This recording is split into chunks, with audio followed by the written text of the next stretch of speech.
Le projet, en fait, c'est de monter des expéditions, mais à titre vraiment artistique. Le projet avec Pierre, c'était de mettre un petit peu d'humain au travers de photos avec des animaux et de raconter des histoires. Moi, ce que j'aime faire dans l'image, avec les océans, c'est raconter des histoires.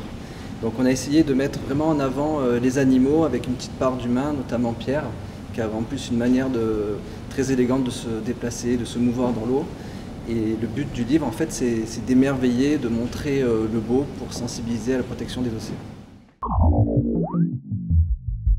Alors, on a la chance avec Greg déjà d'avoir beaucoup d'expérience depuis de très nombreuses années pour pouvoir plonger avec les grands animaux. Donc la première chose, c'est de connaître les animaux, savoir comment est-ce qu'ils vont interagir entre eux, comment est-ce qu'ils vont accepter notre présence dans l'eau.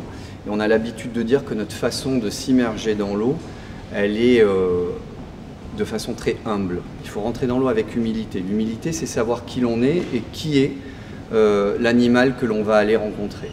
Donc on se glisse dans l'eau et pour être beaucoup plus clair dans les choses, on ne va pas vers l'animal, on se présente à l'animal et on laisse l'animal venir vers nous. On intrigue sa curiosité.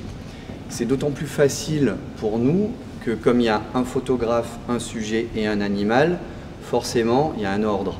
Le photographe d'abord, le sujet et l'animal ou l'animal et le sujet.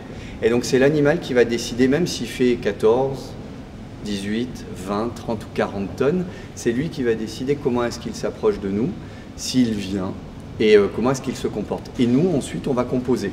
Il va falloir composer avec et l'animal et le photographe pour ma part. Le photographe il va devoir composer avec l'animal et moi-même et l'animal il fait ce qu'il veut.